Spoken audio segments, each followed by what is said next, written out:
Good evening, dear friends, and a very warm welcome to each and every one of you. Wherever you're listening from tonight, maybe tucked safely under the blankets, curled up in your favorite quiet corner of the house, or perhaps lying somewhere peaceful, while the world slowly quiets down outside. I'm so happy you're here with me. Take a slow, gentle breath in. Let your shoulders soften and drop. Maybe pull the blanket or duvet up just a little higher, and allow the day to quietly drift away. London fog lay thick upon the city that autumn evening. At 221 B. Baker Street, Holmes sat idle, craving challenge. Then came the urgent knock at the door. Mr. Elias Harrington, the renowned watchmaker, found dead at his Fleet Street shop. His body lay sprawled beside his workbench, a priceless antique watch shattered on the floor. Scotland Yard saw a simple accident, slipped and fell while repairing it. But Holmes saw a link, the watch hands frozen at 3:15, yet witnesses placed Harrington alive at 4. One link in a chain that would bind a killer. The game is afoot. Chapter 1. The first link. I set down these events as they occurred in the autumn of 1892, when the fogs of London wrapped the city in a perpetual gray shroud. At 221 B. Baker Street, the coal fire burned steadily, casting a warm glow across the room, despite the bitter chill that seeped through the window frames. The scent of strong tobacco from Holmes's Persian slipper mingled with the damp smell of fog, and the faint metallic tang of chemical apparatus scattered across the table. My friend sat in his armchair, legs stretched toward the hearth, drawing thoughtfully upon his pipe, the smooth bowl cool against his lips. His Stradivarius violin rested nearby, silent for the moment, though I knew he might pluck its strings absently if boredom gripped him again. We had returned only the previous evening from a trivial matter involving a lost lapel pin, and Holmes was restless. The newspapers lay untouched beside him, their pages still crisp, carrying the smell of fresh ink and coal smoke from the newsboy's hands. Big Ben tolled distantly through the mist, a low, mournful sound that seemed to echo the emptiness of our present days. A sharp rap sounded at the street door below, followed almost immediately by Mrs. Hudson's quick footsteps ascending the 17 worn stairs. She entered without knocking, her cheeks flushed from the cold outside, holding a yellow telegram envelope on a small silver tray. "From Inspector Lestrade, Mr. Holmes," she said, her voice carrying a note of concern. "He says it is most urgent." Holmes took the telegram with a swift motion, his eyes already gleaming with that peculiar light of anticipation. He read it in silence, then passed the thin paper to me. "Read it aloud, Watson." I unfolded the message. "Harrington watchmaker found dead in Fleet Street shop. Apparent accident. Peculiar circumstances. Your presence requested at once. Lestrade." I looked up. A watchmaker? What could be peculiar about an accident in his own shop? Holmes rose, already reaching for his Inverness cape. "That, my dear Watson, is precisely what we are going to discover. The game, it seems, is afoot." We descended the stairs, the rough tweed of my overcoat brushing the banister, and stepped into the fog-choked street. A hansom cab stood waiting, its horse snorting plumes of steam into the cold air. The leather seats were damp, the texture worn smooth by countless passengers. Holmes gave the driver the direction. Fleet Street, and be quick about it. And we were off, the wheels rumbling over the uneven cobblestones, the sound muffled by the thick mist. The journey passed mostly in silence. Outside, gaslights flickered like dying stars, their halos blurred by fog. The air carried the heavy odor of coal smoke, Thames mud, and the faint salt tang of the river. Holmes drew again upon his pipe, the aromatic tobacco filling the small space between us. I tasted the lingering bitterness of the coffee we had drunk at breakfast. We reached the narrow shop just as the evening deepened. The sign above the door read, E. Harrington and Company. Fine timepieces, in elegant gold lettering, now dulled by condensation. Gaslight spilled from the windows, illuminating the display of pocket watches and carriage clocks. Inspector Lestrade waited outside, collar turned up against the damp, his bowler hat glistening with moisture. "Holmes, Watson, thank you for coming so promptly," he said, shaking our hands. "It's a nasty business inside." He led us through the front shop, past trays of velvet-lined cases, into the back workroom. The air here was colder, smelling of oil, polished metal, leather from Harrington's apron, and something sharper, faint traces of gunpowder, which struck me as odd. On the floor lay the body of Mr. Elias Harrington, a man of perhaps 50 years, his gray hair neatly combed even in death. A terrible wound marred his right temple. The blood congealed in a dark pool beside him. Next to the body rested a shattered gold watch, its crystal face broken into jagged fragments, the delicate hands frozen at exactly 3:15. "The maid found him at 5 o'clock, Lestrade explained. "She says he must have slipped on the oil there, struck his head on the edge of the workbench as he fell. A simple accident, the coroner will likely say. But the watch, why was it on the floor? It's one of his own rare pieces, worth a small fortune." Holmes knelt beside the body, producing his magnifying glass. He studied the wound, the position of the limbs, the slick film of oil on the wooden floorboards.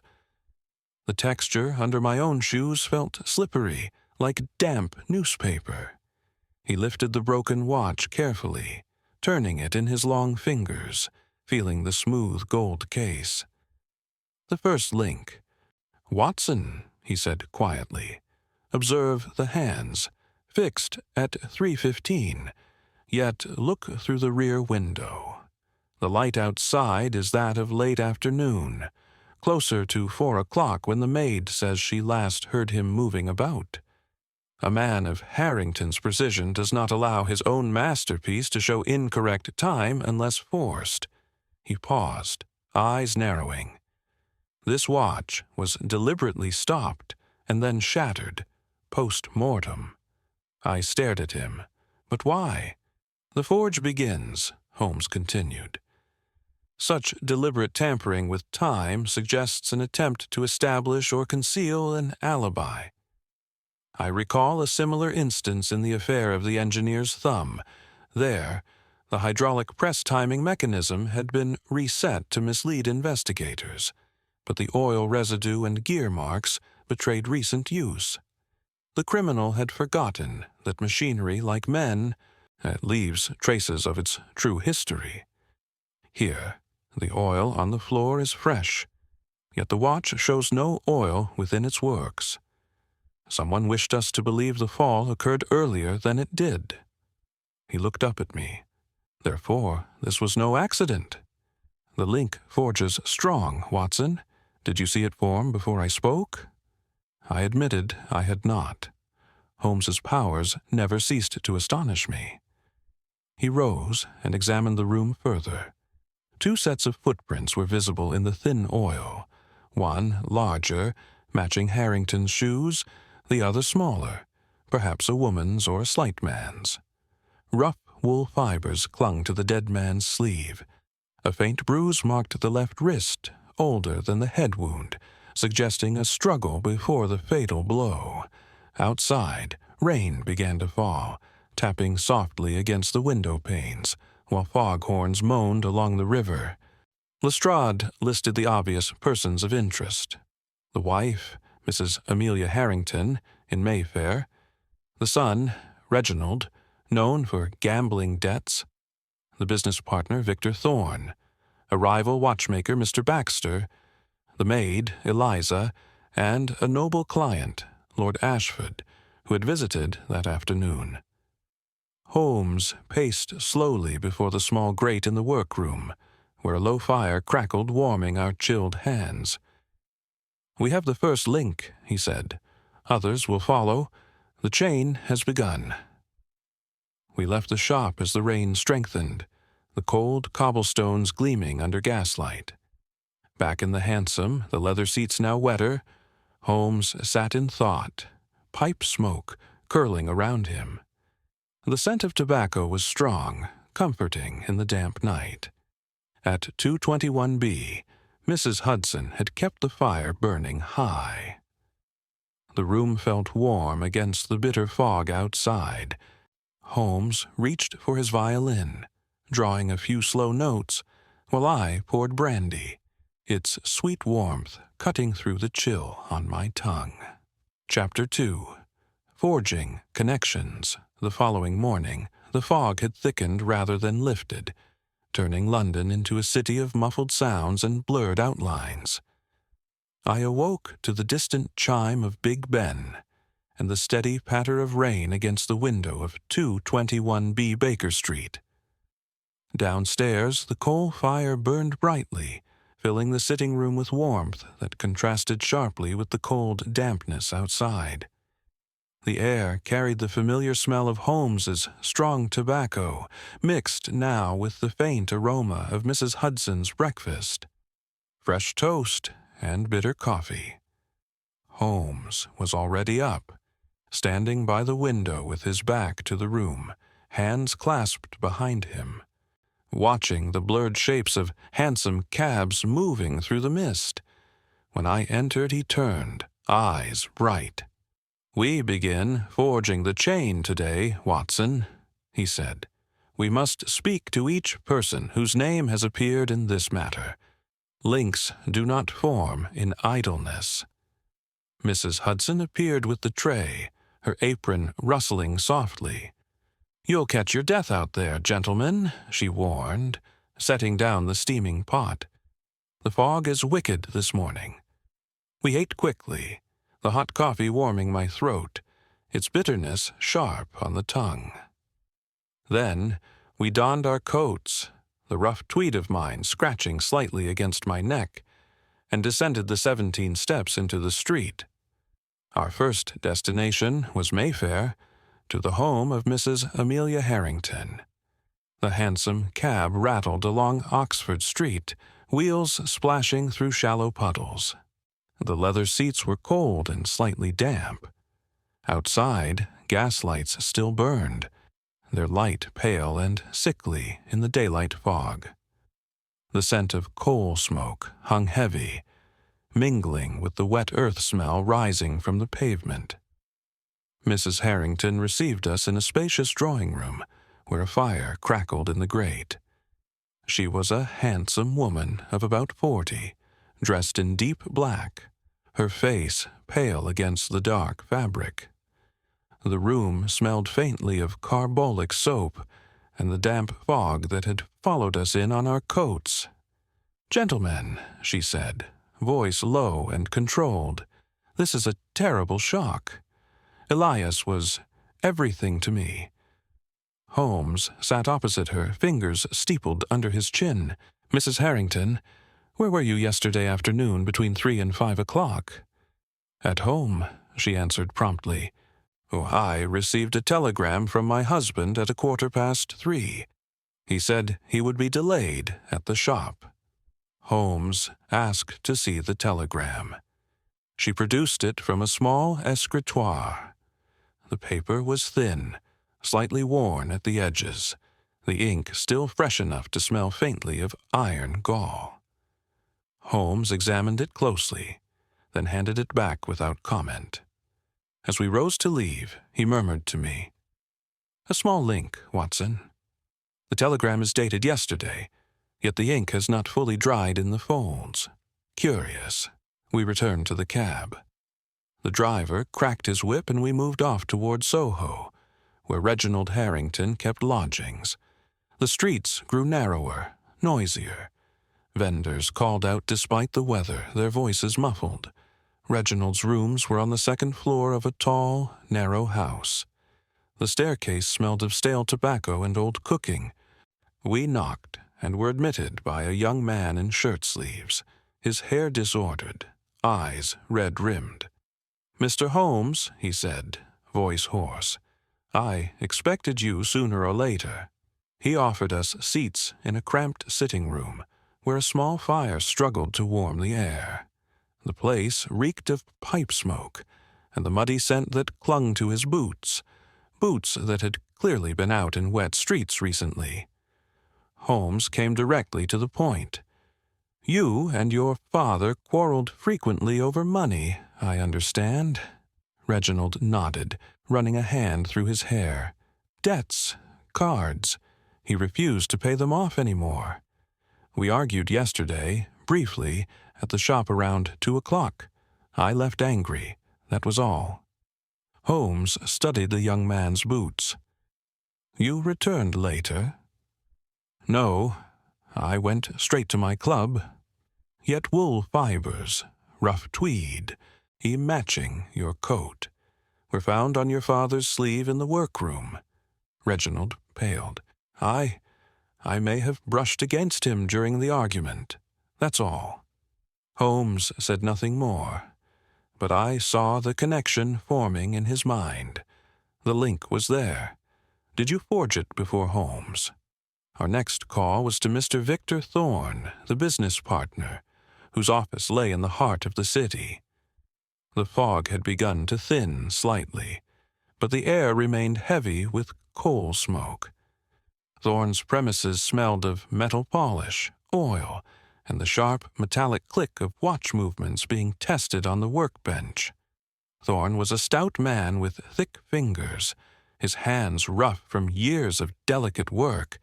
He greeted us cordially but warily. "Poor Elias," he said, shaking his head. "A terrible accident. We were partners 15 years. No trouble between us." Holmes walked to the ledger, open on the desk. "This entry, dated last week, shows a large payment to a supplier. The ink is darker than the surrounding lines." Thorne blinked. "I sometimes write entries later when the books are closed." Holmes nodded slowly. "A link, Watson. Ink smudges on the page are fresh. The entry was added after the fact." Thorne grew red. "What are you implying?" "Merely observing," Holmes replied calmly. "We shall see where the chain leads." We left him visibly shaken. After a brief lunch at a tavern near St. Paul's, hot tea steaming in thick mugs, the taste of sweet brandy cutting through the chill, we continued to Covent Garden, to the rival shop of Mr. Baxter. Baxter was lean, sharp-featured, his voice clipped. The shop smelled of leather watch straps, and a faint trace of gunpowder drifting in from a nearby gunsmith. He denied any serious quarrel with Harrington.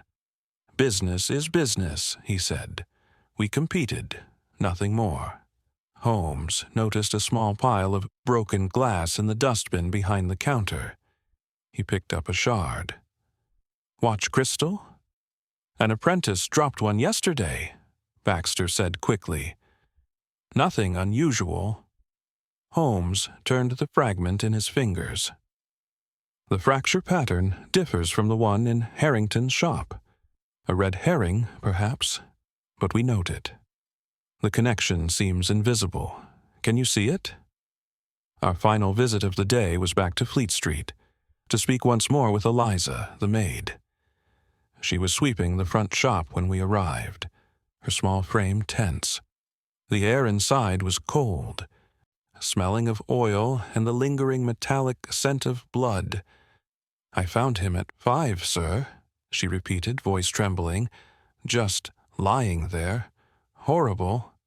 Holmes pointed to her apron. "These oil stains are fresh. You were in the workroom after 3 o'clock." She hesitated. "Only to clean." Mr. Harrington asked me to mop up earlier spills. Your shoes, Holmes observed, match the smaller prints in the oil. Eliza's eyes widened. I swear I never harmed him. Holmes inclined his head. We do not accuse, we observe. We returned to Baker Street as evening fell. The fog had thickened again, muffling the sound of hansom wheels and distant foghorns.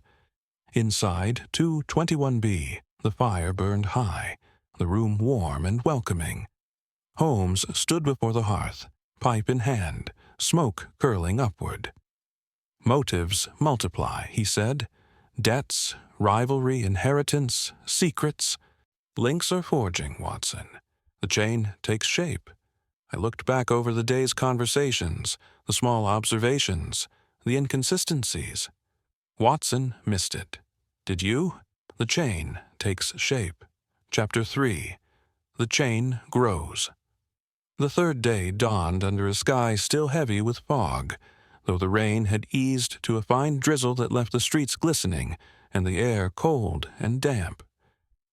I rose to the sound of Big Ben striking 8, its deep notes carrying clearly through the quiet morning. At 221B Baker Street, the coal fire had been freshly stoked. The room smelled warmly of burning coal, mingled with the lingering sharpness of Holmes's tobacco, and a faint trace of carbolic from Mrs. Hudson's morning cleaning.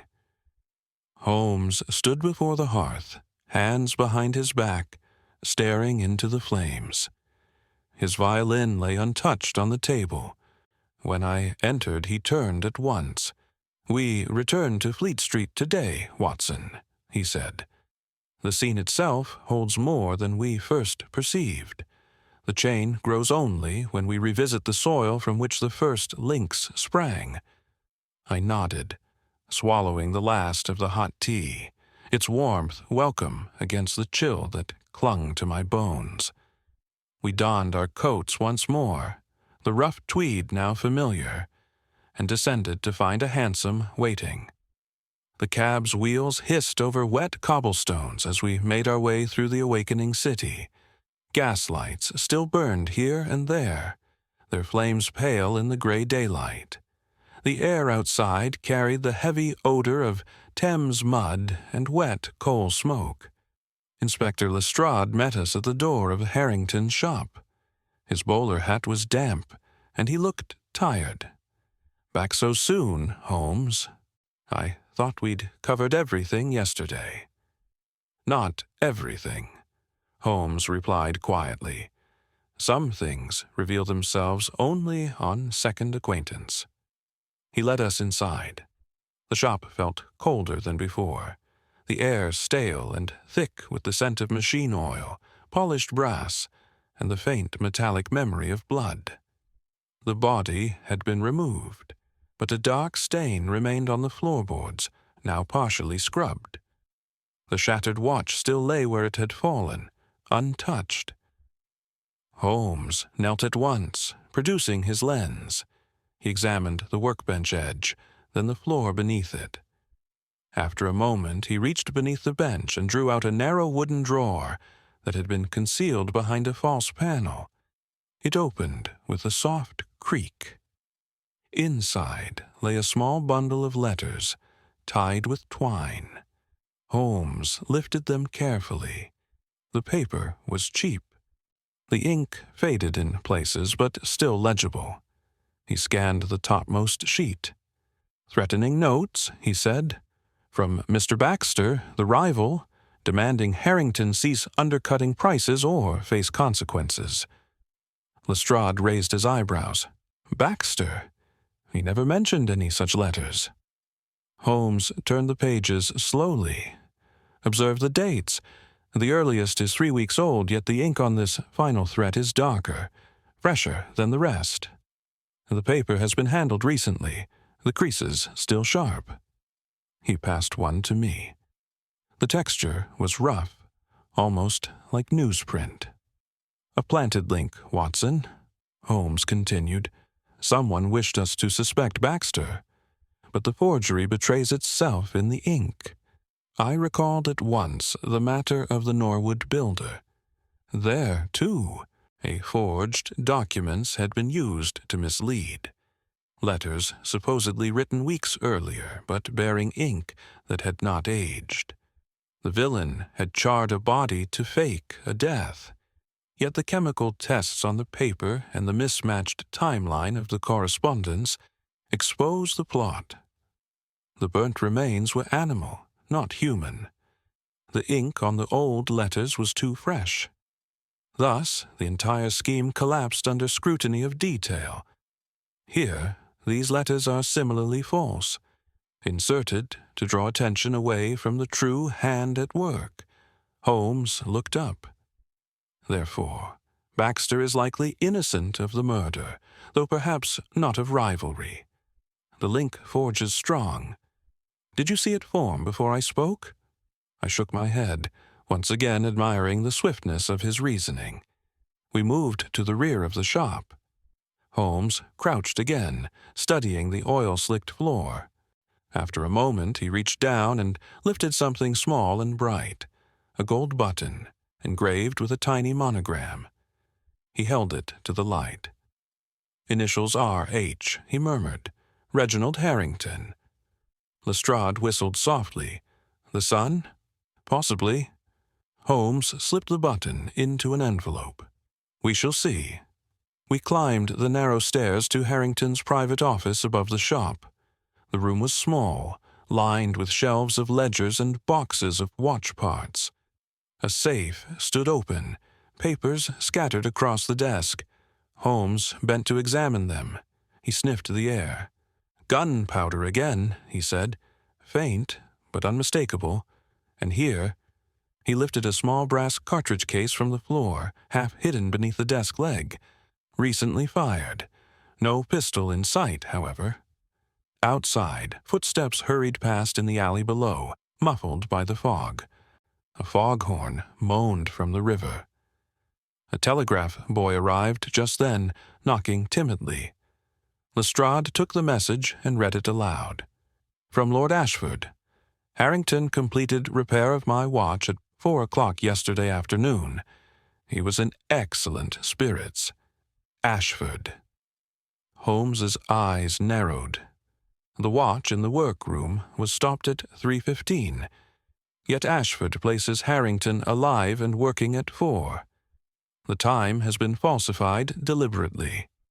He paced before the small grate where a low fire burned, warming our chilled hands. "Major leap, Watson."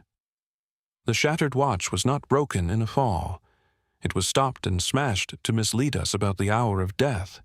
The oil slick was spread after the fact. The button, the gunpowder, the false letters, all point to staging. The chain grows stronger. Logic binds. We questioned Eliza once more before leaving. She stood in the doorway, apron twisted in her hands, the cold air making her shiver. "You heard raised voices yesterday afternoon?" Holmes asked. She nodded reluctantly. "About 3:30. Mr. Thorne was here. They argued something about money. Then Mr. Thorne left. I heard no one else until I found him." Holmes regarded her steadily. "You are certain of the time?" "Yes, sir." The church clock struck the half-hour just as Mr. Thorne slammed the door. We departed as the drizzle thickened again. The hansom carried us back through streets where gaslights were beginning to be lit early against the gloom. Inside 221B, the fire roared high, the room warm and bright. Mrs. Hudson brought brandy. Its sweet warmth cut pleasantly through the chill still clinging to my skin. Holmes stood before the hearth, pipe in hand, smoke curling upward. "The links multiply, Watson. Time falsified. Evidence planted. A button lost in struggle. Gunpowder without a weapon. Motive and opportunity begin to align."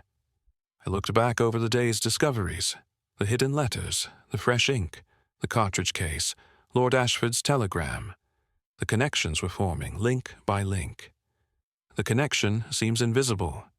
Can you see it? Before Holmes explains, what does this evidence chain tell you? Chapter 4. Testing the links, the fourth morning arrived with a bitter wind that drove the last remnants of fog before it, leaving the streets wet and shining under a pale sun.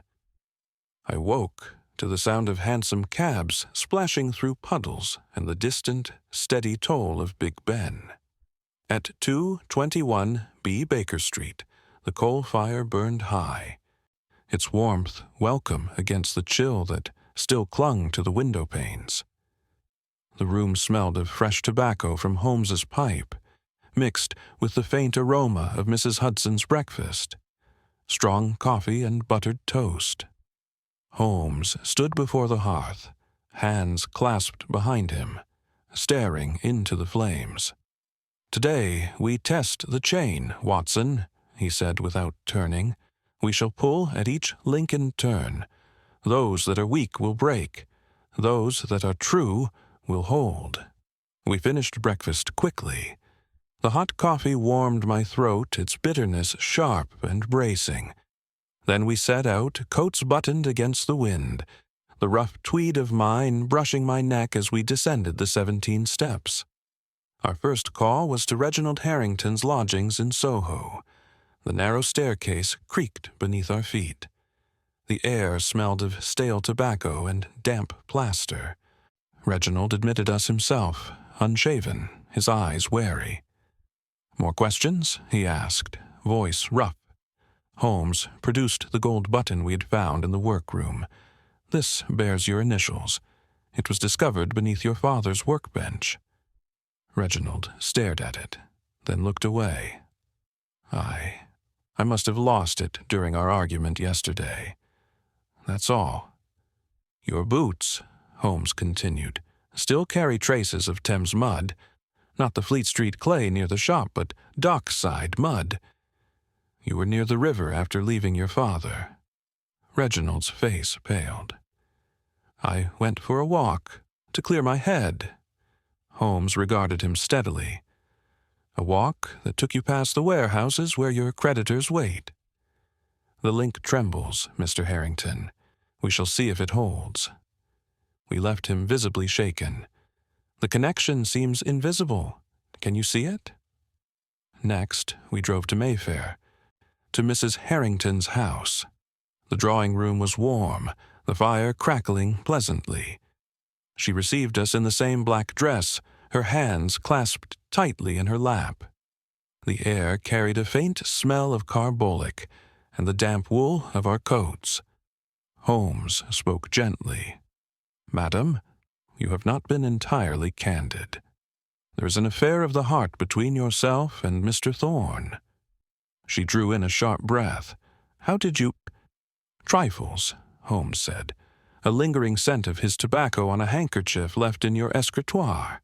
The telegram from your husband, its phrasing too formal for a man writing to his wife. You expected Thorne, not Elias." Mrs. Harrington bowed her head. "It is true, but I swear I never harmed my husband. Elias knew of the attachment. He was resigned." Holmes nodded slowly. "No trace of gunpowder on your hands. No mud on your shoes. Your link holds for the moment." We departed, the wind tugging at our coats outside. Our third visit was to Mr. Thorne's office in the city. The room smelled of metal polish and ink. Thorne rose nervously as we entered. Holmes went directly to the ledger. "This entry, the payment you claimed was made last week, was written yesterday. The ink is still tacky in the center of the page." Thorne flushed. I sometimes complete the books later." "And the threatening letters found in Harrington's hidden drawer," Holmes continued, "bear the same ink. You planted them to cast suspicion on Baxter." Thorne's shoulders sagged. "I panicked after the discovery of the body. I thought if suspicion fell elsewhere, the business might survive. but I did not kill Elias. We argued, yes, over money, but I left him alive at the 3:30. Holmes studied him. Your link breaks here, Mr. Thorne. Planted evidence is a fracture in the chain. We left him, staring at the ledger as though it had betrayed him. After a brief respite in a tavern near St. Paul's, hot tea steaming in thick mugs, the taste of sweet brandy lingering on the tongue. We continued to Covent Garden and Mr. Baxter's shop. The air carried the scent of leather and a faint drift of gunpowder from a nearby gunsmith. Baxter greeted us with forced calm. Holmes held up the shard of glass from the dustbin. "This crystal fragment does not match the pattern of fracture on Harrington's watch," he said. "You claimed an apprentice broke one yesterday. Yet this piece is too thick, the bevel different. It is from another timepiece entirely." Baxter's jaw tightened. I may have been mistaken. A red herring, then," Holmes said quietly. "You sought to divert attention from your rivalry, but the link shatters under examination." Baxter said nothing more. We left him standing among his trays of watches, the tiny ticking of mechanisms filling the silence. Our final call was to Eliza, the maid, in her small room near the Strand. The place was cold, smelling of coal smoke and damp wool. She stood by the narrow window, twisting her apron in her hands. Holmes spoke softly. "You told us you entered the workroom only to clean after 3:00. Yet your apron bears fresh oil stains that match those on the floor. And there are traces of gunpowder on your sleeve, faint but unmistakable." Eliza's eyes filled with tears. "Mr. Harrington kept a small pistol in the safe. He asked me to clean it 2 days ago. I swear, that's all. I found him dead. I never touched him after." Holmes regarded her for a long moment. "Your hands are too small to have delivered the blow that killed him. Your shoes match the prints, but your story holds. The link bends, but does not break." We returned to Baker Street as the afternoon light began to fade. The wind had dropped. The streets lay quiet under a sky turning the color of old pewter. Inside, 221B, the fire burned steadily, warming the room. Mrs. Hudson had left a decanter of brandy. I poured 2 glasses, the sweet liquid cutting through the chill that still clung to my skin. Holmes stood before the hearth, pipe in hand, smoke curling upward in slow spirals. "We have tested the chain," he said. "Thorne's planted letters, broken. Baxter's false glass, broken. Reginald's mud and button, trembling. Mrs. Harrington's affair, irrelevant. Eliza's presence, explained but not damning. One link remains firm. The falsified time on the watch, the gunpowder without a weapon, the button lost in violence." I looked back over the day's interviews, the small fractures, the surviving strands. Watson missed it. "Did you?" Before Holmes explains, "What does this evidence chain tell you? The link was there. Did you forge it before Holmes?" Weak links shattered. The true chain emerges. Chapter 5. The chain tightens. The 5th day broke with a cold, clear sky. The first in many mornings without the choking fog. A sharp wind swept down Baker Street, rattling the window panes of 221B. I woke to the sound of Big Ben striking the hour and the clatter of early hansom cabs on the wet stones below. The sitting room was already warm when I descended. The coal fire burned steadily, filling the air with the familiar smell of burning coal, strong tobacco from Holmes's pipe, and the faint, metallic edge of his chemical apparatus. Holmes stood by the hearth, coat already on, his eyes bright with purpose. "The chain tightens today, Watson," he said. "We have tested the links. Now we pull them taut. Our quarry can no longer hide. We left at once. The wind cut through our coats as we found a waiting hansom. The leather seats were cold, the texture worn smooth by countless journeys." Holmes gave the driver an address near the docks, Thorne's warehouse by the river, and we set off, wheels rumbling over the cobbles. The streets grew grimmer as we approached the Thames. The air carried the heavy stench of river mud, coal smoke, and the sharp salt tang of the water. Foghorns moaned in the distance, low and mournful. We alighted before a tall brick building with loading doors standing open. Inside, crates of watch parts and clock mechanisms were stacked high, their rough wooden surfaces dusted with sawdust and oil. Victor Thorne was supervising 2 workmen loading a cart. He turned sharply when he saw us. "Holmes, what now?" His voice carried a tremor beneath the bluster. Holmes stepped forward. "You argued with Harrington at 3:30 on the day of his death. You left in anger, yet you returned later, after 4 o'clock, when Lord Ashford had already collected his watch and departed." Thorne's face flushed. "That's a lie. I was gone." Holmes produced the small brass cartridge case we had found in the upstairs office. "This was fired recently. Gunpowder residue matches traces on Harrington's hands." "You have a pistol?" Thorne's eyes darted to the side. Then, without warning, he shoved past one of the workmen and bolted toward the rear door. "After him, Watson!" We gave chase. Thorne's footsteps pounded on the wooden floor, then clattered down an iron staircase into the yard behind the warehouse. The cold wind whipped our faces as we ran. Crates and barrels cluttered the narrow alley. The ground was slick with river damp. I heard the splash of Thames water against the wharf nearby. Thorne darted between 2 stacks of barrels, then turned sharply toward the river steps. Holmes was faster. He caught the man's coat just as Thorne reached the edge of the wharf. They struggled briefly. Thorne's heel slipped on the wet stone. Holmes twisted his arm behind him and forced him to his knees. "I didn't kill him," Thorne gasped, breath clouding in the cold air. "I swear it." "Then speak," Holmes said, voice calm but hard. "The pistol, where is it?" Thorne's shoulders sagged. "In my coat pocket.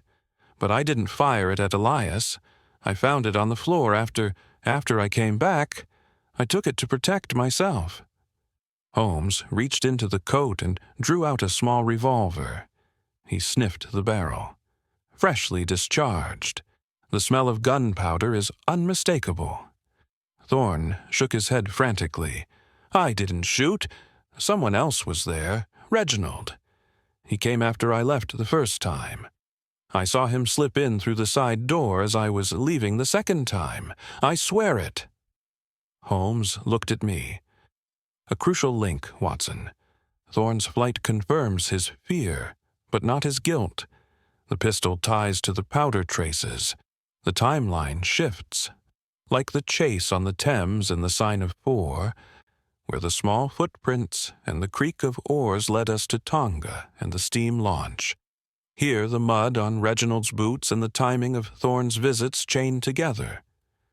The river mud matched dockside clay, not Fleet Street soil. The pistol, found by Thorne but fired earlier, points to another hand, the bind. The sun was present at the fatal moment. Did you see it form? We bound Thorne's wrists loosely with a length of cord from the yard and marched him back to the warehouse.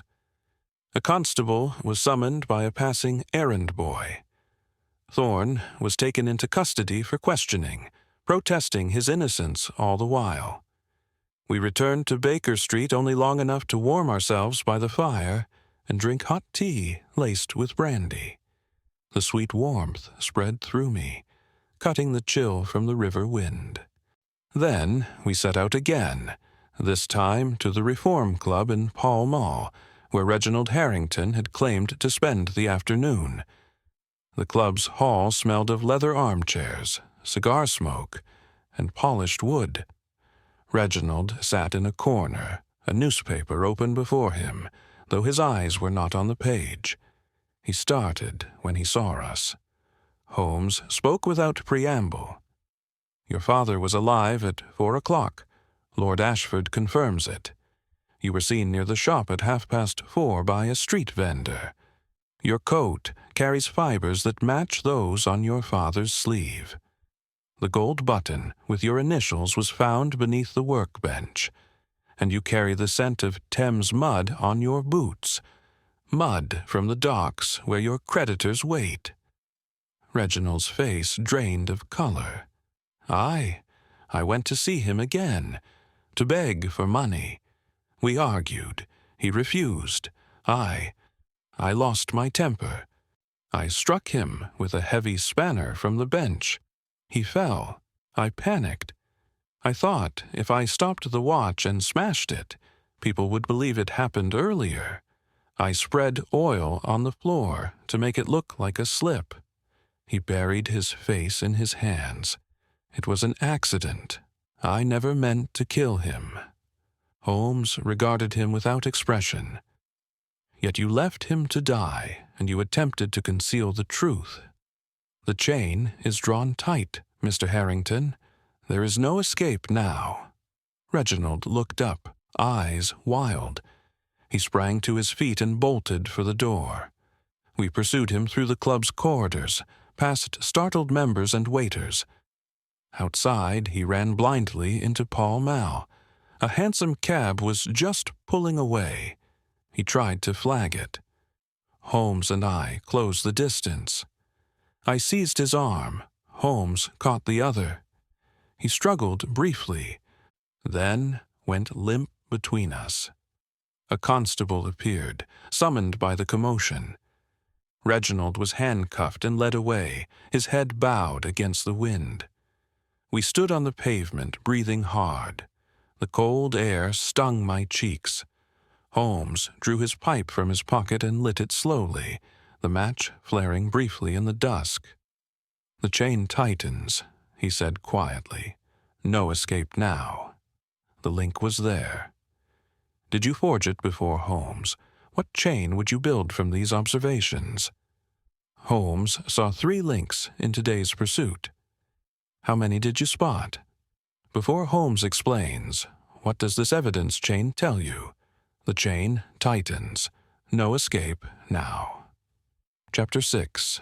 Links to the past. The 6th morning arrived with a pale sun that did little to warm the streets. A thin mist still clung to the rooftops of London, and the air carried the sharp bite of early winter. I rose to the sound of Big Ben's measured chimes and the soft clatter of coal being delivered next door. At 221 B. Baker Street, the sitting room was already bright with firelight. The coal burned steadily, filling the space with warmth and the familiar scent of burning coal, strong tobacco from Holmes's pipe, and the faint sweetness of the brandy left in our glasses from the night before. Holmes stood by the window, hands behind his back, watching the street below. His violin lay silent on the table. When I entered, he turned at once. "Today, we look backward, Watson," he said. "The present crime is but the last link in a longer chain. To understand Reginald Harrington's act, we must trace the metal from which it was forged." We breakfasted quickly, hot coffee, its bitterness cutting through the lingering chill, and toast spread with butter. Then we set out, coats buttoned against the wind, the rough tweed of mine brushing my collar as we descended the 17 steps. Our first destination was the Public Records Office, near Chancery Lane. The hansom cab rattled through the city, wheels hissing over damp stones. Inside the great building, the air smelled of old paper, ink, and polished oak. Shelves stretched to the ceiling, filled with ledgers and bundles tied with red tape. A clerk brought us a thick file on the Harrington family. Holmes opened it at once. Among the papers were several pawn tickets, gold watches, cufflinks, a silver cigarette case, all in Reginald's name, dated over the past 18 months. There were also letters from a moneylender in Whitechapel, written in a rough hand, demanding repayment with increasing urgency. Debts mounting for over a year, Holmes murmured. And here, a draft of a new will, unsigned, in which Elias Harrington cuts his son's inheritance to a mere annuity. The ink matches that used in Thorne's ledger. He turned another page. A solicitor's note, dated 6 weeks ago. Reginald attempted to contest the will before it was even signed, threatened legal action. The father refused to alter it. The link was there. Did you forge it before, Holmes? We left the office and took another cab, this time to Whitechapel. The streets grew narrower, the buildings older and soot-stained. The air carried the heavy smell of coal smoke, damp brick, and the sour tang of the river not far away. We stopped before a small, respectable house on a quiet side street, the place where Elias Harrington had lived before success carried him to Fleet Street. An elderly woman answered the door. She was neatly dressed, her hair white, her eyes sharp despite her years. She invited us into a small parlor where a low fire crackled. The room smelled of lavender and old wood. "You knew Mr. Harrington when he was young?" Holmes asked. "Oh, yes, sir. Elias came here as a boy, apprenticed to my late husband, who was a watchmaker, hard worker, honest, never idle, built everything himself, never asked for nothing." "And his son?" The old woman's face tightened. "Reginald was spoiled from the cradle. Elias gave him everything, schooling, fine clothes, a place in the business. But the boy only wanted more. Cards, horses, drink, always in debt. Elias paid again and again, but in the end he said no. Said the boy must learn." She paused, looking into the fire. "Last time Elias came to see me, 3 months ago, he was tired. Said Reginald had threatened him, not with words, but with looks, cold looks. Elias told me he feared his own son." Holmes leaned forward. "Did he mention a pistol?" She nodded slowly. "Kept one in the safe at the shop. Said it was for protection. Never liked having it near, but after the threats..." We thanked her and left. Outside, the wind had risen, carrying the distant moan of foghorns from the Thames. The cold cobblestones felt hard under our boots. Our next stop was the office of the solicitor who had drawn up the draft will. The man confirmed the facts. Reginald had visited him twice, pressing for changes, growing angry when refused. A clerk had overheard him mutter, "If he won't give it willingly, I'll take it another way." All the links connected now. The mud on Reginald's boots, dockside clay from meeting creditors. The gold button lost in struggle. The watch deliberately stopped and smashed to falsify the time. The gunpowder traces without a weapon present, because Reginald had taken it away after the act, only for Thorne to find and hide it later. The debts, the contested inheritance, the father's final refusal. Like the case of Silver Blaze, where absence itself was the clue, the dog did not bark because the intruder was known to it. Here, the absence of forced entry told its own story. The killer was no stranger. The father admitted his son, argued with him, and paid the price. The shattered watch was not accident, but panic.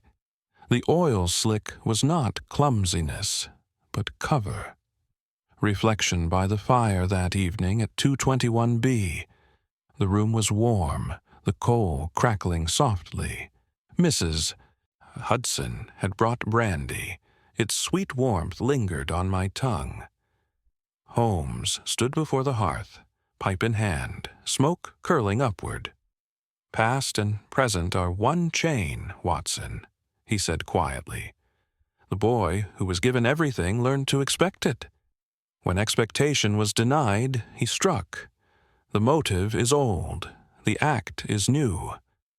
But the links have always been there, waiting to be forged into tragedy." I looked back over the day's discoveries, the pawn tickets, the angry letters, the old woman's quiet testimony, the solicitor's notes. The pattern was clear now, link by link. The connection seems invisible. Can you see it? Before Holmes explains, "What does this evidence chain tell you?" Watson missed it at first. Did you? Past and present. One unbroken chain. Chapter 7. The complete chain. The 7th morning was crisp and bright, the first clear day in nearly a week. Sunlight slanted through the windows of 221B Baker Street, catching motes of dust above the coal fire. The room smelled warmly of burning coal, the faint sweetness of last night's brandy, and the strong, familiar tobacco from Holmes's Persian slipper. I woke to the steady chime of Big Ben and the soft clatter of Mrs. Hudson's footsteps on the stairs as she brought up breakfast. Holmes was already dressed, standing before the hearth with his hands clasped behind him. His violin rested on the mantel, silent for once. When I entered, he turned at once. "Today, the chain is complete, Watson," he said quietly. "Every link has been forged. This afternoon, we shall draw it tight before all concerned." He had sent telegrams the previous evening. Inspector Lestrade would bring the prisoner. Mrs. Harrington, Mr. Thorne, Eliza the maid, Mr. Baxter, and Lord Ashford had all been summoned to 221B. The stage was set. We ate little, hot tea, its steam rising in the cool air, and toast whose butter melted slowly. The anticipation seemed to sharpen every sound, the crackle of the fire, the tick of the clock, the distant rumble of hansom wheels in Baker Street. Shortly after 2 o'clock, the first guests began to arrive. Mrs. Hudson showed them up the 17 steps one by one. The sitting room soon held a small, tense gathering. Lestrade stood near the door, bowler hat in hand. Reginald Harrington sat handcuffed in an armchair, guarded by a sturdy constable. His face was pale, eyes downcast. Mrs. Harrington sat opposite, hands clasped tightly in her lap. Thorne fidgeted beside her.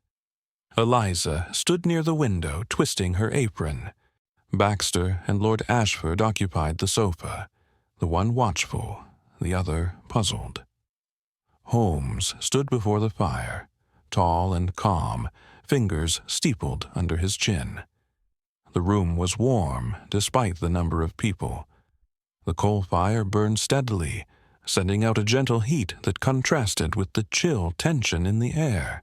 "You know my methods," Holmes began, voice clear and measured. "When you have eliminated the impossible, whatever remains, however improbable, must be the truth. Today I shall lay before you the complete chain, link by link, so that no doubt may linger." He turned first to the physical evidence. The first links are material, mud on Reginald Harrington's boots, dockside clay, not Fleet Street soil. He had been to the river that afternoon, likely meeting creditors. Fibers of rough tweed from his coat were found clinging to his father's sleeve, evidence of a struggle. The gold button bearing his initials R.H. lay beneath the workbench, lost in violence. The pistol, taken from the safe after the act, was later discovered in Mr. Thorne's possession, but the gunpowder residue on Reginald's cuffs and on the dead man's hands proves it was fired by neither Thorne nor accident. Reginald shifted in his chair but did not speak. Holmes continued to the timeline. Lord Ashford collected his watch at 4 o'clock and found Mr. Harrington alive and in good spirits. The shop clock and the shattered watch both showed 3:15, deliberately falsified. Reginald was seen near Fleet Street at 4:30 by a street vendor. He admits returning after Thorne's departure. Between 3:30 and 4 o'clock lies the fatal interval. No one else had access. Thorne nodded slowly, relieved. Mrs. Harrington pressed a handkerchief to her lips. Witness links next, Holmes said. Eliza heard an argument at 3:30, Thorne leaving in anger. She heard no further disturbance until she discovered the body at 5. The street vendor places Reginald in the vicinity later. No stranger was seen entering or leaving. The side door was used, Reginald's key, kept from his days assisting in the shop. Baxter leaned forward. And the threatening letters found in the hidden drawer? Planted by Mr. Thorne in panic after discovering the body. Holmes replied. The ink was fresher than the earlier correspondence. A clumsy attempt to divert suspicion. It failed. Thorne bowed his head. I confess it. I was a fool. Holmes turned to motive. Reginald Harrington's debts were crushing. Pawn tickets, letters from moneylenders, threats of exposure. His father had refused further payment and drafted a new will reducing the inheritance to an annuity. Reginald contested it. When Elias refused again that afternoon, the son struck in rage with a heavy spanner from the bench. The blow was not intended to kill, perhaps, but kill it did. Reginald's shoulders shook. A low sound escaped him. Finally, Holmes said, the connecting link, the shattered watch. Not broken in a fall, stopped and smashed to suggest an earlier time of death. Oil spread across the floor to simulate a slip. The pistol taken away and later hidden by Thorne, unwittingly protecting the true killer for a time. Every action points to one mind attempting to cover violence with accident. Silence filled the room. The fire crackled. Outside, a hansom cab passed, wheels rumbling on the cobbles. Holmes stepped closer to Reginald. Every link accounted for. The chain is complete. You struck your father, Mr. Harrington. You falsified the time. You attempted to stage an accident. You left him dying on the floor of his own shop. Reginald looked up at last. Tears streaked his face. It was never meant to end like this, he whispered. I only wanted the money. He wouldn't listen. I lost my head. I struck him. When I saw what I'd done, I thought if I could make it look like a fall. I stopped the watch. I broke it. I poured oil everywhere. I never thought anyone would see through it. He bowed his head again. I'm sorry. God help me. I'm sorry. Lestrade stepped forward. Reginald Harrington, I arrest you for the murder of Elias Harrington. The constable assisted the prisoner to his feet. Reginald did not resist. As he was led toward the door, he paused beside his mother. Forgive me, he said, voice breaking. Mrs. Harrington could not speak. She only nodded once, tears falling freely.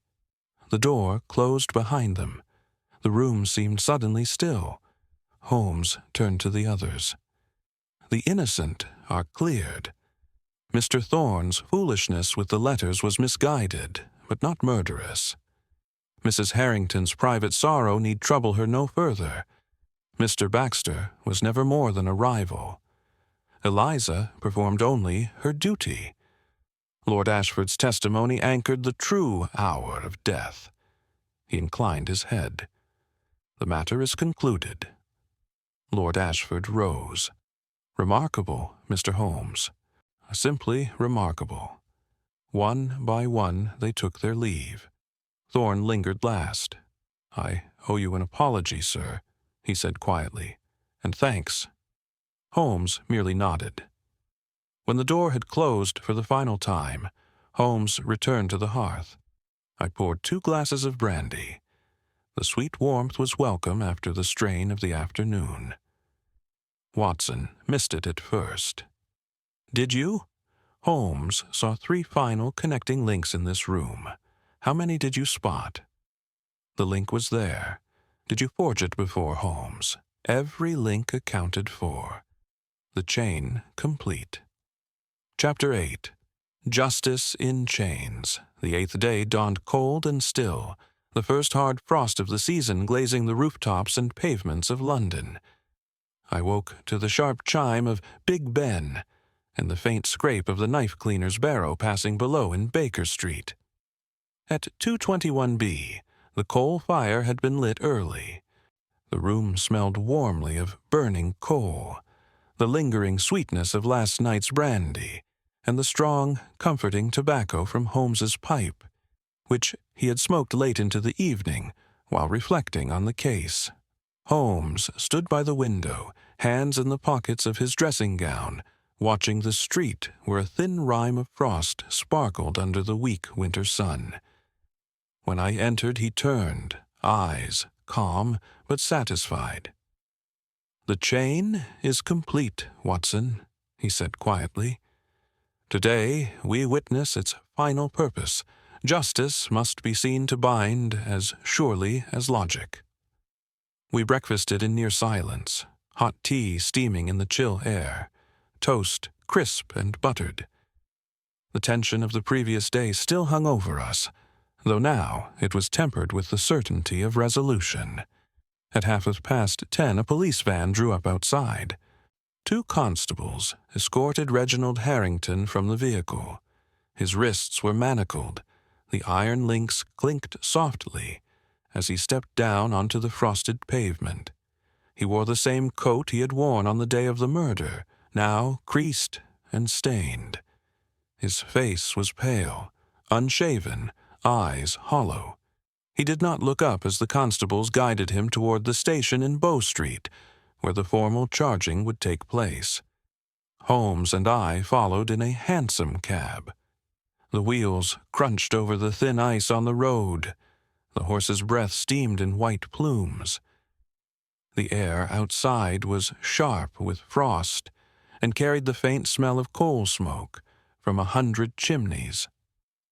Inside the cab, the leather seats were cold, the texture worn smooth by countless journeys. At Bow Street Police Court, the scene was brisk and businesslike. The charge room smelled of carbolic soap, damp wool, and the metallic tang of ink from the sergeant's ledger. Reginald stood between 2 constables while the charge was read aloud.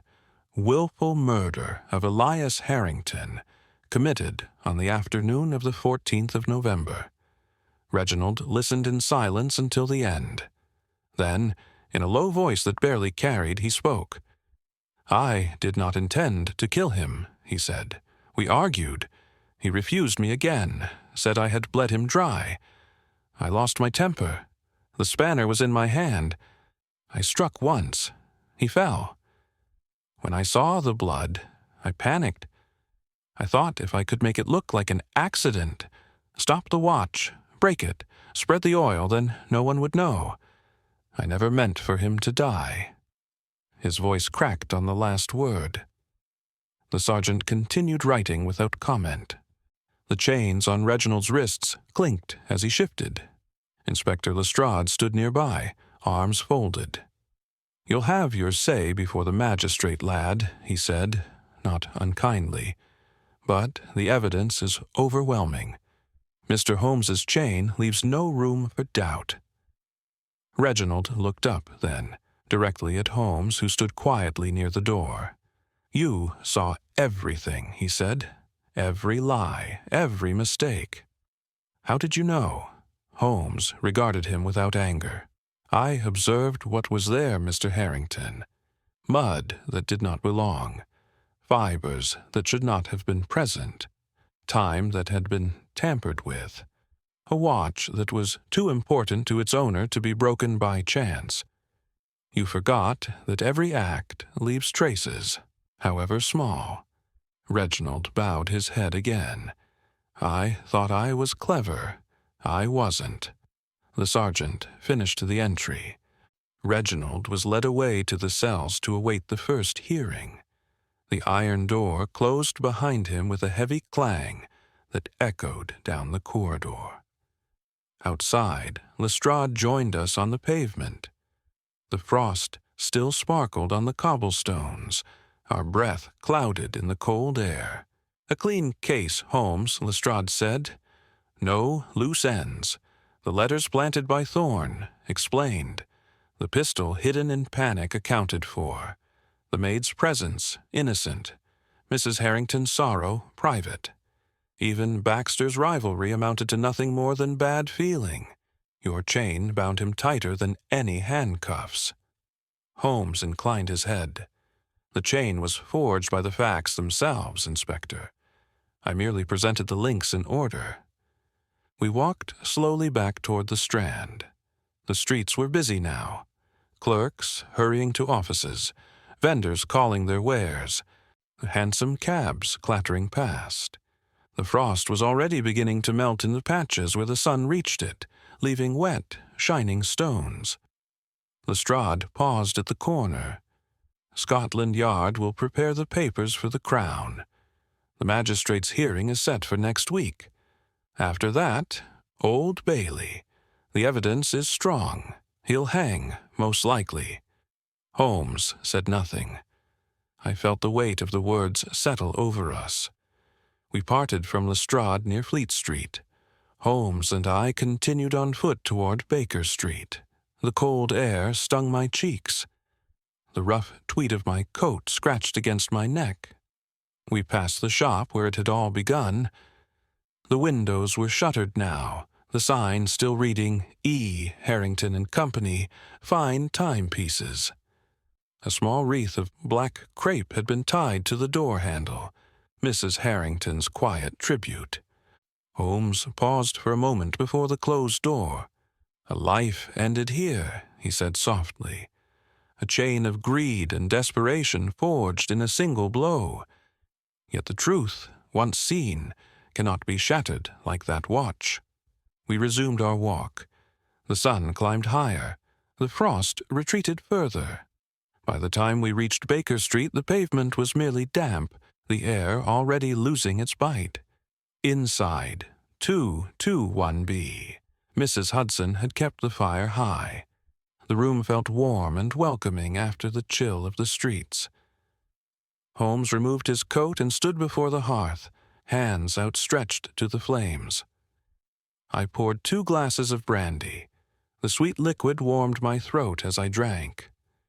"The criminal bound," Holmes said quietly, almost to himself. "Justice served." I looked back over the week, the fog-choked discovery, the slow forging of links, the testing, the tightening, the final binding. Reginald Harrington's face as the cell door closed would remain with me for a long time. The link was there. Did you forge it before Holmes? What chain would you build from these final scenes? Before Holmes explains, what does this evidence tell you now that the irons have closed? The criminal bound. Justice served. Chapter 9. Links restored. The 9th day arrived under a pale winter sun that did little to soften the frost still clinging to the gutters and window ledges of London. I woke to the familiar chime of Big Ben, now sounding clearer in the crisp air, and the soft scrape of brooms sweeping the pavement below Baker Street. At 221B, the coal fire burned steadily. The room smelled of fresh coal, the faint sweetness of brandy from the night before. and the comforting aroma of strong tobacco that always lingered after Holmes had smoked late into the evening. Holmes sat at the table with the morning newspapers spread before him. He had already marked several passages in pencil. When I entered, he looked up. "The machinery of the law moves slowly but surely, Watson," he said. "Today, we see the final links of our chain fitted into their proper place. The innocent must be freed, the record set straight, and London allowed to forget." We breakfasted quietly, hot tea whose steam rose in the cold room, toast crisp and spread with butter. The newspapers carried brief accounts of the Bow Street hearing. Reginald Harrington remanded in custody, charged with murder. The evidence described as overwhelming. There was no mention of Holmes by name, as was usual in such early reports. But Lestrade had been careful to credit careful police observation for the swift progress of the case. After breakfast, we set out for the Old Bailey. The hansom cab rattled through streets still damp from the morning frost melt. The air outside carried the sharp smell of coal smoke and whetstone. Gas lights were already being extinguished as the daylight strengthened. Inside the cab, the leather seats felt cold against my legs, the texture worn smooth by years of passengers. The great hall of the Old Bailey was busy even at this early hour. The air inside smelled of polished oak, carbolic soap from the scrubbed floors, and the faint mustiness of old law books. We were not required to give evidence. Our statements had already been taken. But Holmes wished to observe the preliminary proceedings and ensure no detail had been overlooked. In a small anteroom we met Mrs. Harrington. She was dressed in plain black, her face pale but composed. Beside her stood Mr. Thorne, looking uncomfortable in a stiff collar. Eliza waited nearby, hands folded neatly before her. "Mr. Holmes," Mrs. Harrington said softly, "I cannot thank you enough. My husband is gone, but at least the truth is known. Reginald, he must answer for what he did, but I am grateful the shadow does not hang over others." Holmes inclined his head. "The innocent must be cleared, madam. That is the final purpose of the chain." The magistrate's hearing was brief but formal. The clerk read the charge again. Reginald Harrington stood in the dock, manacled, head bowed. He entered no plea. The case was committed to trial at the next sessions. As he was led away, his eyes met his mother's for a single moment. Then he was gone.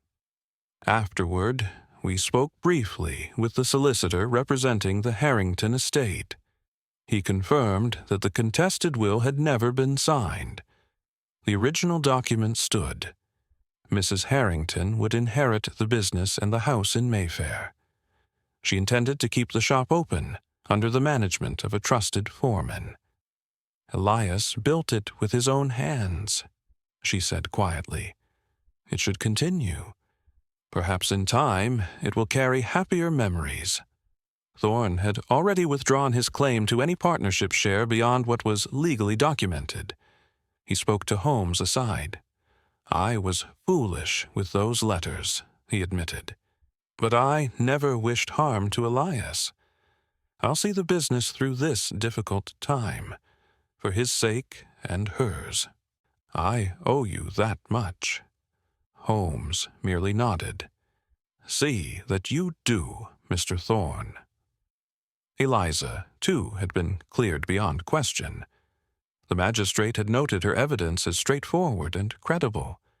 She had already secured a new position as housekeeper to a family in Kensington, respectable work, with good references from Mrs. Harrington. Lord Ashford sent a note by messenger while we were still at the court. He thanked Holmes for restoring the correct hour to the record, and promised to continue patronizing the shop once it reopened. His repaired watch, he wrote, now kept perfect time. We returned to Baker Street in the early afternoon. The streets were busier now, clerks returning from lunch, hansoms clattering past, the occasional barrel organ grinding out a tune. The frost had entirely vanished. The pavement shone wetly in the sun. Inside 221B, the fire had been kept high. Mrs. Hudson greeted us with fresh tea and a plate of seed cake. Its sweet scent filled the room. Holmes stood before the hearth, pipe in hand, watching the flames. I settled into my chair with the evening papers that had arrived early. The accounts were changing. One report spoke of a tragic family affair concluded by diligent police work. Another mentioned a young man's debts leading to violence. None hinted at mystery or the supernatural. London, ever practical, was already moving on. The business in Fleet Street would reopen within the month. Mrs. Harrington had decided to retain the name E. Harrington and Company, a quiet tribute to the man who had built it. She planned to place a small brass plaque inside the door, established 1865, in memory of Elias Harrington, a master watchmaker. Reginald's future was darker. The trial would come soon enough. The evidence was overwhelming, the sentence almost certain. Yet even there the chain had done its work. No innocent person would stand in his place. As evening fell, the gaslights were lit along Baker Street. Their soft glow came through the window, mingling with the firelight. Holmes set down his pipe and turned to me. "Order is restored, Watson," he said quietly. "The links that were twisted by violence have been straightened. The innocent walk free. The guilty is bound. London continues." I looked back over the days, the fog-bound discovery, the slow forging of evidence, the tightening, the binding, and now this quiet restoration. Mrs. Harrington would rebuild. Thorne would atone. Eliza would begin again. The shop would tick on. The connection seems invisible at first, does it not? But now the chain is visible in its entirety. Before Holmes laid it out, what did the final links tell you? Did you see the restoration coming? Order restored to London streets, Chapter 10. By the fire at Baker Street. The 10th evening had settled quietly over Baker Street. A thin frost once again rimed the window panes, but inside 221B, the coal fire burned with a steady, comforting glow. The room smelled warmly of burning coal, the faint sweetness of brandy from the decanter, and the rich, aromatic tobacco Holmes had just drawn from his Persian slipper. The gas lamps were turned low. Their soft light mingled with the firelight to cast long, gentle shadows across the worn furniture. I sat in my usual armchair, legs stretched toward the hearth, a glass of brandy in my hand. Holmes lounged opposite me in his favorite chair, dressing gown loose about his shoulders, pipe in mouth. The Stradivarius rested on the table beside him. He had played a slow, meditative air earlier, but now the violin was silent. The only sounds were the soft crackle of the fire, the occasional pop of sap in the coal, and the distant, muffled chime of Big Ben marking the hour. Mrs. Hudson had brought up the evening papers before retiring. They lay on the small table between us, headlines already yellowing slightly. One carried a restrained account of the committal proceedings at the Old Bailey. Harrington remanded for trial. Tragic family affair concluded. Another noted the reopening of the Fleet Street shop under the same name, with a brief mention of Mrs. Harrington's intention to preserve her husband's legacy. Holmes tapped the ash from his pipe into the hearth and looked across at me. "The chain is forged, Watson," he said quietly. "Every link tested, every weak strand broken, the guilty bound. Now London moves on, as it always does. I nodded, tasting the sweet warmth of the brandy on my tongue. A sad business from beginning to end, yet justice was done. Precisely. Holmes leaned back, steepled his fingers beneath his chin, and it is worth reflecting, now that the tumult has passed, upon the method that brought us there. The chain of deduction, observation by observation, inference by inference, each link forged in the fire of reason. He paused, eyes on the flames. It begins with trifles. Mud upon a boot that belongs to another district. A watch stopped at an impossible hour. Fibers where they should not be. A button bearing initials. A gunpowder without a pistol in sight. Each alone is meaningless. But joined, forged together, they become unbreakable. I listened, watching the firelight play across his sharp features. In the case of the shattered watch, Holmes continued, the chain was long but clear. The first link was the time itself, 3:15 on a watch that should have shown the correct hour when Lord Ashford departed at 4. That single discrepancy demanded explanation. From there, the chain grew. The oil slick spread after the fact. The deliberate smashing of crystal to disguise the true cause of death.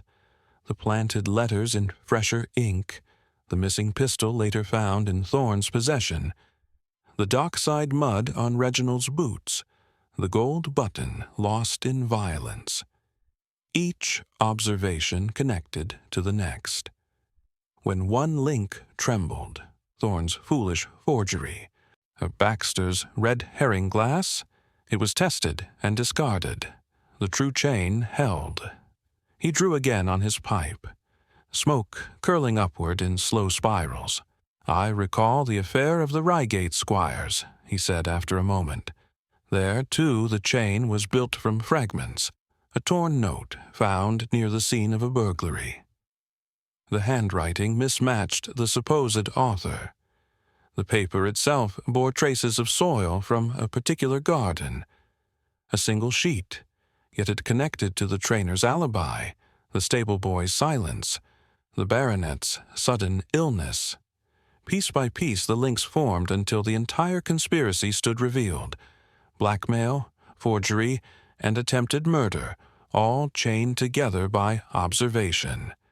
Just as here, the shattered watch chained to a falsified time, which chained to a struggle, which chained to a motive of debt and inheritance, which chained ultimately to the hand that struck the fatal blow. Holmes's eyes gleamed with that peculiar light I had seen so many times before. Observation defeats deception, Watson. Men may lie, watches may be stopped, scenes may be staged, but the world itself does not lie.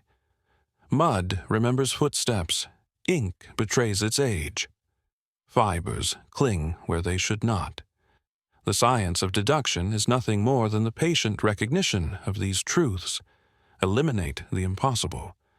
Accident, stranger, rival, and what remains, however painful, must be accepted. He leaned forward slightly, voice lowering. The criminal forgets that every act leaves its mark.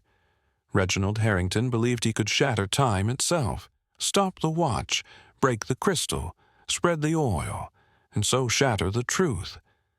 But truth is not so fragile. It waits patiently for the observer who will forge its links together. When he does, no deception can withstand the strain. I set my glass down. You make it sound almost inevitable. It is inevitable, Holmes replied, provided one looks. Most men do not look. They see only what they expect. The mind supplies the rest. But the true observer sees what is there, not what he wishes, not what he fears, but what exists, link by link, observation by observation, until the chain is complete. He rose, crossed to the window, and looked down at the quiet street. Gas lights burned steadily along Baker Street. A late hansom clattered past, its wheels ringing on the frosted stones. "Until the next chain forges, Watson," he said softly, almost to himself. "There is always another mystery waiting in the fog of London. Another set of trifles that conceal a greater truth. Another mind that believes it can outwit observation." He turned back to me, a faint smile touching his lips. "But the game continues." I raised my glass in silent salute. The fire crackled. The frost sparkled beyond the glass. London lay quiet outside. Until the next chain forges, dear listener, the game continues.